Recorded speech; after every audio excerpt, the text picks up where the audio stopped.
Ya, terima kasih. Beda Tongtien.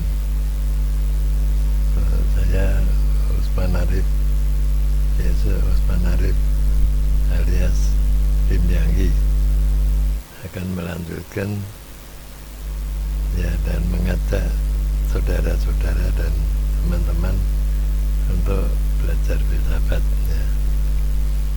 Kita sama-sama belajar filsafat. Pada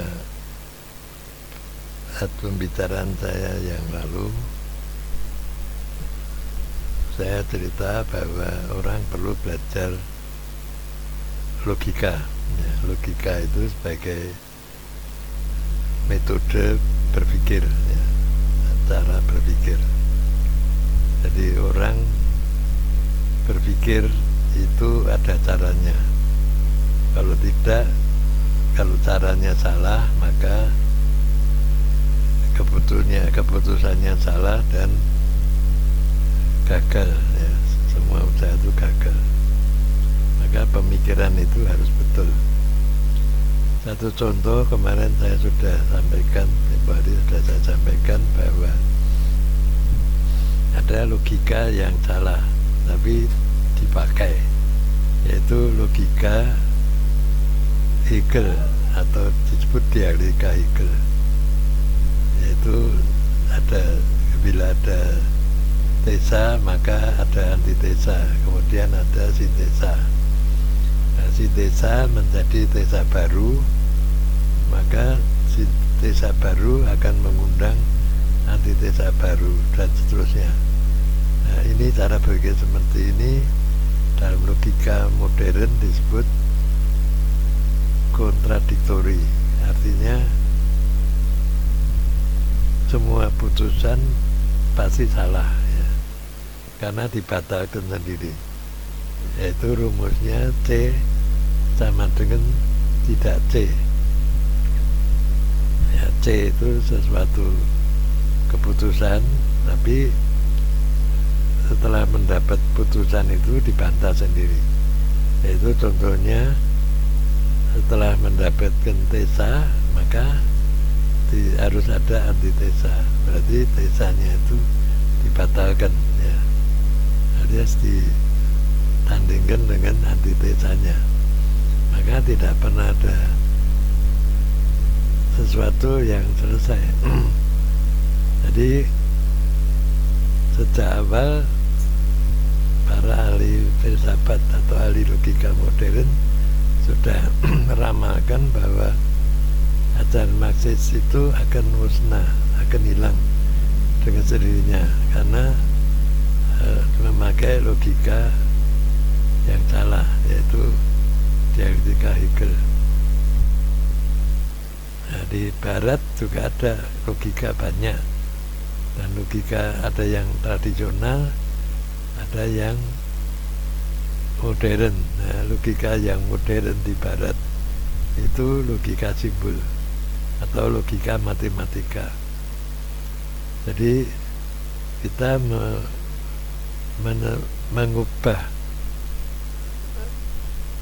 mengubah kalimat itu, kalimat atau pemikiran bahan-bahan pemikiran yang akan kita olah itu kita jadikan proposisi. Proposisi itu ya kalimat yang punya nilai jelas ya, nilai benar ya, nilai yang benar, nilai. Jadi biasanya proposisi itu punya subjek sama predikat ya. Jadi punya subjek dan predikat, itu bisa dilihat itu benar atau tidak proposisi. Nah, jadi kalimat yang punya nilai benar atau salah ya. Artinya kalau salah ya kita tidak mengambilnya, yang kita ambil yang benar. Jadi proposisi yang sudah benar atau kalimat yang sudah benar yang kita ambil, kita olah. Nah, itu lalu kita jadikan simbol. simbolnya itu pakai huruf A, B, C dan seterusnya ya. Dan itu misalnya A dan A, jadi satu kali A itu kalimat, lalu B itu kalimat juga. Kalimat A dan kalimat B disambung atau saling mengiakan ya. Maka itu kodenya menjadi A titik B ya.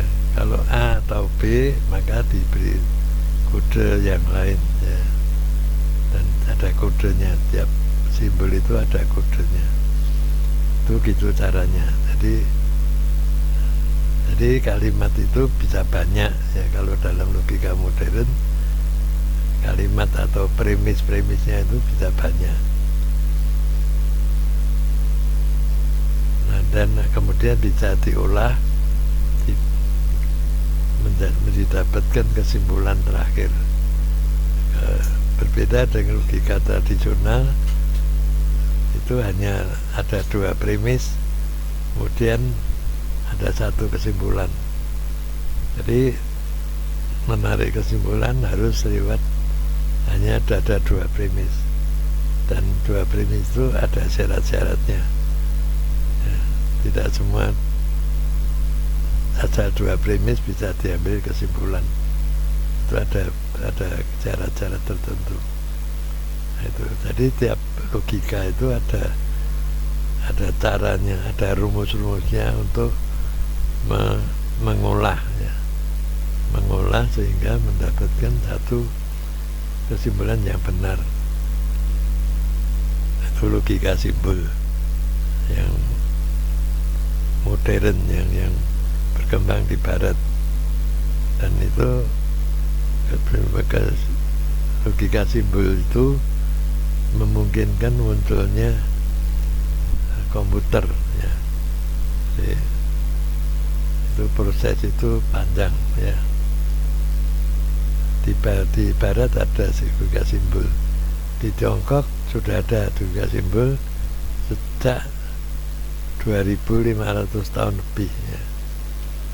Jadi oleh Nabi Gongsu itu dibukukan ya, namanya buku I Ching atau kitab perubahan, dibukukan dan itu menjadi bentuk logika simbol, dan sampai sekarang tetap dipakai ya, bagi orang-orang Tionghoa yang berpendidikan umumnya mempelajari I Ching untuk mengambil putusan ya, atau memecahkan masalah apabila ada masalah, baik itu masalah kesehatan, masalah ekonomi, politik dan sebagainya. Itu simbolnya tetap ya, dan tinggal diganti ya. Jadi masalah simbolnya itu tetap, nanti sudah ditemukan bentuk yang simbol yang sudah menjadi jawaban ya. Jadi problem-problem itu dijadikan simbol, setelah itu diolah, nah, jawabannya juga sudah simbol. Dalam logika I Ching dipakai unsur yin yang ya, tadi yin yang, garis yin dan garis yang itu diproses menjadi heksagram, dan itu sampai sekarang masih bermanfaat, masih digunakan oleh masyarakat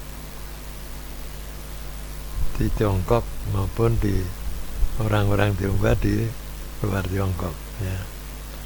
Dan kitab I Ching itu atau kitab perubahan itu telah menjadi dasar budaya Tionghoa sampai sekarang ya. Termasuk pembuat penanggalan dan sebagainya. Dan orang meyakini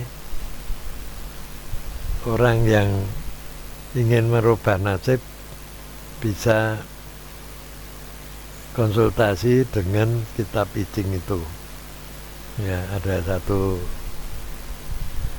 cara ya bagaimana orang bisa merubah nasib, ya, memperbaiki nasib. Kalau nasib itu kurang baik, bisa diperbaiki ya, dengan berangkat dari kitab perubahan itu atau I Ching itu. Dan apa yang dipercaya oleh masyarakat Tionghoa itu banyak terbukti ya kalau itu dilaksanakan. Kalau kitab I Ching itu menasihati seseorang untuk melakukan tugas, ya, dia harus melakukan tugas itu untuk merubah nasib. Kalau tidak dilakukan, ya tentu saja tidak akan terjadi perubahan ya. Oleh karena itu ajaran Nabi Gongsu mengutamakan orang untuk membina diri. Membina diri itu adalah selalu meningkatkan kemampuan kita, kemampuan diri kita, baik kemampuan berpikir, kemampuan mengendalikan emosi, kemampuan berperilaku, ya, melatih badan atau melakukan pekerjaan-pekerjaan yang harus kita lakukan. Nah, itu semua harus dilakukan. Jadi tanpa itu tidak terjadi proses pembinaan diri. Nah, dengan pembinaan diri yang benar dan terprogram, maka orang akan berubah nasibnya. Ya, jadi orang yang tidak membina diri ya sulit untuk memperbaiki nasib. Ya, ada dua cara. Manusia hidup itu ada dari dirinya sendiri, ya, dari kemampuannya sendiri, dari kondisinya sendiri, tapi juga ada kondisi luar. Ya, nah, kondisi luar itu bisa mendukung atau tidak mendukung pada seseorang. Ya. Jadi orang punya sifat, setiap orang punya sifat tertentu. Lalu lingkungan punya sifat yang lain. Nah, setiap orang berada hidup dalam satu lingkungan tertentu. Bagaimana orang itu bisa bahagia hidup dalam satu lingkungan tertentu? Tentu saja ada satu komunikasi, ada dialog, ya, ada dialog, ada komunikasi antara seorang itu dengan lingkungannya, baik itu lingkungan alam maupun lingkungan sosial.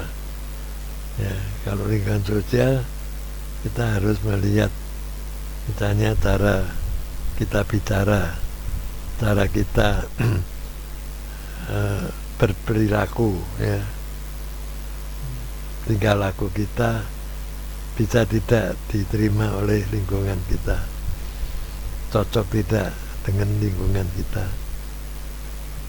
Kalau fisik, ya itu tentu saja fisik itu, lingkungan fisik itu iklim, ya, keadaan tanah, letak rumahnya, dari keramaian, dari lingkungan dan sebagainya. Fisik itu bisa menjadi penghalang, bisa menjadi pendukung. Maka orang harus mempertimbangkan itu. Jadi fisik, kalau orang tinggalnya di tempat yang sepi, ya, lalu dia punya kemampuan apa? Ya, kalau dia hidup sendiri tentu saja tidak menguntungkan. Orang lebih umumnya lebih cocok tinggal di tempat yang ramai, bisa bekerja sama dengan orang-orang di sekitarnya. orang ini akan hidup lebih baik ya, daripada orang yang hidup menyendiri di tempat yang sepi ya. Itu nah, jadi semua itu harus dipertimbangkan antara orang dan lingkungannya, itu perlu diperhatikan. Nah, di kitab Kicing itu atau kitab perubahan tadi itu bisa memberikan saran-saran kepada orang yang merasa nasibnya kurang baik. Nah, dengan saran-saran itu bisa dituruti. Nah, biasanya dikaitkan dengan tanggal lahir. Jadi orang dilihat tanggal lahirnya. Nah, orang sering tidak bisa memahami apa hubungannya tanggal lahir dengan perjalanan hidup atau dengan nasib. Ya, tentu saja itu ada caranya, ada logikanya ya, atau ada filosofinya yang harus dipelajari. Jadi kalau itu tidak kita pelajari apa hubungan antara tanggal lahir dan perjalanan nasib, ya orang seakan-akan menyebut itu mengada-ada atau tahayul. Tapi kenyataannya kalau kita benar caranya menghubungkan antara tanggal lahir dengan nasib itu diolah, diteliti ya, dengan bantuan kitab Kicing, banyak yang berhasil merubah nasib itu. Jadi orang kadang-kadang belum mencoba atau belum meneliti sudah punya pendapat sendiri karena dia tidak yakin ya. Nah, di sini filsafat itu membuka pikiran orang untuk tidak cepat-cepat menolak atau menerima sesuatu ya, sesuatu yang lain atau sesuatu yang baru. Orang biasanya cepat mengambil putusan terhadap suatu hal yang baru. Kalau dia tidak suka atau tidak paham, dia mengatakan ya itu bohong, tidak benar, tahayul dan sebagainya. Tapi kalau orang belajar filsafat ya tidak seperti itu. Semuanya itu dipelajari dulu. Kita punya logika secara umum. Kalau ilmu yang sudah berkembang, berjalan selama 2500 tahun sampai sekarang masih dipercaya orang, masih digunakan orang, itu tentu saja ilmu itu tidak bohong-bohongan ya. Kalau ilmu itu bohong-bohongan, tentu tidak akan bisa bertahan sampai ribuan tahun ya. Tapi ada ilmu yang kedengarannya aneh, yaitu bisa memperbaiki nasib, dan itu sudah berjalan, dipakai selama ribuan tahun oleh masyarakat Tionghoa. Nah, kalau itu tidak berguna, pasti sudah hilang ya. Sebenarnya banyak ilmu-ilmu semacam Kicing itu di Tiongkok ya, ada Dai Shen Jing, ada mungkin ada macam-macam ya yang seperti itu, menawarkan ya, cara untuk memperbaiki nasib ya, tapi tidak banyak yang hilang, artinya tidak berlaku ya, tidak berlangsung. Seperti Kicing sendiri ada 3 versi yang disebut Sanyi, yaitu Kicing yang lama itu namanya Lianshan ya, Lianshan dan Kuecang. Baru kemudian ada Toi. Ya. Toi itu yang terakhir, yaitu muncul pada dinasti Zhou, maka namanya Toi. Nah, Dianshan Guizhang itu muncul pada dinasti sebelumnya, mungkin berapa ratus tahun atau ribuan tahun sebelum dinasti Zhou. Nah, Dianshan Guizhang itu tidak berlanjut. Mungkin dari bukunya saja susah ya, dari bukunya, jadi tidak berlanjut. Beda dengan I Ching. I Ching itu semakin hari semakin banyak orang mempelajari, dan di zaman modern ini pun itu di barat itu lebih banyak ya, di dunia barat lebih banyak orang mempelajari I Ching daripada orang-orang Tionghoa ya, karena orang-orang di luar orang Tionghoa itu bisa menghargai, mereka melakukan penelitian-penelitian dengan kitab I Ching itu dan mendapatkan hasil yang bagus. Oleh karena itu mereka mengakui bahwa I Ching itu buku yang benar ya, ilmu yang benar yang bisa dipakai, dan itu semua diuji oleh waktu ya, diuji oleh waktu. Nah itulah, oleh karena itu sampai sekarang orang Tionghoa justru di zaman modern ini lebih banyak yang belajar I Ching. Bahkan di Tiongkok sekolah tinggi yang besar-besar pasti mempunyai laboratorium I Ching, karena I Ching ini logika yang berguna untuk memecahkan berbagai permasalahan, termasuk masalah politik, masalah keamanan, masalah cuaca ya, masalah cuaca. Dan intinya kalau orang belajar I Ching, dia berpikirnya lebih cermat ya, sehingga tidak mudah untuk berbuat kesalahan. Nabi Gongsu sendiri mengatakan kalau orang sudah mempelajari I Ching dengan baik, dia akan terhindar dari berbuat kesalahan besar. Nah, tentu saja setiap orang, apalagi orang yang punya pekerjaan besar atau berkecimpung dalam masyarakat, maka dia harus berhati-hati untuk tidak membuat keputusan yang salah. Ya, tokoh-tokoh politik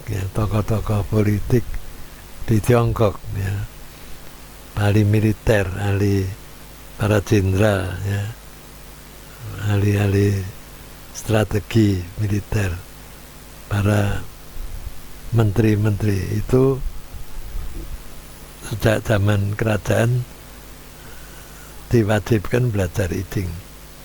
Mereka harus lewat ujian untuk mempelajari I Ching itu.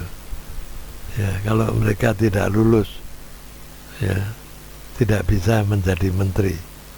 Itu zaman dulu. Dan cuma sayang ya, banyak orang-orang yang menggunakan cara-cara yang dasarnya jahat tadi, mencari kesempatan dalam kesempitan. Orang yang harusnya tidak lulus karena menyuap diluluskan. Nah, ini yang membuat rusak ya. Semua sistem itu rusak kalau ada orang-orang yang punya niat yang tidak baik, dimanapun juga dan kapan saja ya. Maka orang harus menghindari niat yang buruk, niat jahat, niat yang mencari keuntungan secara tidak sah ya. Itu harus dihindari. Orang harus jujur, harus berani menjalani hal yang sesuai dengan aturan yang ada. Ya, jadi semua itu ada aturannya. Ya, di alam itu penuh dengan aturan. Maka alam ini ada musim hujan, ada ombak, ada banjir, ada macam-macam, ada angin ribut dan sebagainya. Itu semua karena adanya hukum alam. Ya. Dan kalau terjadi kerusakan alam, maka iklim pun menjadi rusak. Ya. Jadi itu semua sudah ada aturannya. Manusia juga sama. Manusia harus berhati-hati menjaga dirinya. Kalau manusia tidak hati-hati dalam menjaga dirinya, itu terjadi juga kerusakan pada diri manusia itu sendiri. Ya, jadi manusia harus berusaha bagaimana memahami hukum alam untuk menyelamatkan dirinya, untuk membuat dirinya bahagia. Itu yang diajari oleh I Ching. Ya, jadi I Ching itu logika, ya, yang harus dipelajari. Orang belajar tidak harus belajar I Ching. Orang bisa belajar logika yang lain. Ya. Cuma bagi orang Tionghoa itu perlu untuk belajar logika. I Ching, ya, belajar I Ching perlu. Nah, bagi orang lain yang mau belajar I Ching juga boleh, ya. Tidak ada ruginya. Ya, karena I Ching itu bermanfaat untuk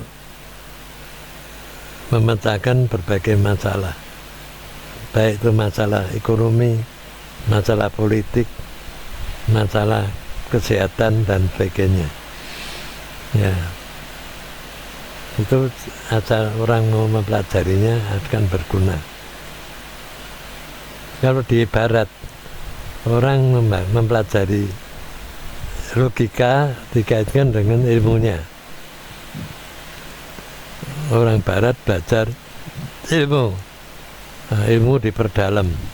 Nah, untuk mempelajari ilmu itu juga diperlukan logika. Tentu saja logika yang dipakai di Barat, ya, bagi orang-orang Barat. Ya, jadi oleh karena itu sering terjadi perbedaan, ya, perbedaan dalam memecahkan masalah antara orang Barat dan orang Timur. Ya. Baik dalam bidang sosial, politik maupun ekonomi, ya, termasuk dalam bidang hukum, kesehatan dan sebagainya. Itu sering tidak sama, ya. Jadi contohnya pengobatan dengan metode Barat, yaitu sistem kedokteran, dengan metode pengobatan Tionghoa itu beda. Misalnya di Tiongkok itu ada pengobatan dengan tusuk jarum. Ya, bagi orang yang tidak mendalami pengobatan Tionghoa, ya tentu saja melihat orang sakit ditusuk, ya tidak bisa paham, tidak masuk akal, ya. Tapi ternyata bisa sembuh, ya. Jadi orang sakit ditusuk jarum kok bisa sembuh. Nah, tapi kalau tidak diberi penjelasan yang lengkap, tentu saja tidak percaya. Jadi di Tiongkok, dalam filsafat Tiongkok itu manusia itu punya energi, ya, energi. Di alam ini ada energi. Manusia juga punya energi. Manusia bisa hidup sehat karena ada energi yang ada di dalam rohnya. Jadi roh manusia itu punya roh. Roh itu sebenarnya suatu energi, energi kesadaran, ya. Roh itu tidak tampak, tapi itu energi, ya. Nah, kalau energinya kuat, ya, orang ini sehat, artinya rohnya menjadi sehat, menjadi kuat, ya. Nah, bagaimana membuat roh itu sehat? Nah, itu tentu saja ada caranya, ada latihannya, ada sebaratnya pohon itu harus dirawat, ya. Harus dirawat supaya dia tumbuh sehat. Nah, roh juga sama, roh juga harus dirawat. Nah, ini di barat itu tidak menjadi pertimbangan roh itu. Roh ada atau tidak, orang barat tidak perhatian. Jadi yang orang sakit itu fisiknya sakit, ya. Tapi di dalam pengobatan Tionghoa antara roh dan fisik itu ada hubungan. Karena roh yang kuat, yang sehat bisa mengobati fisik yang lemah. Fisik yang lemah itu biasanya disebabkan oleh roh yang kurang sehat, ya. Itu contohnya seperti itu. Untuk berikutnya nanti kita akan bahas lebih lanjut pada waktu yang lain tentang beberapa hal yang lebih spesifik. Terima kasih.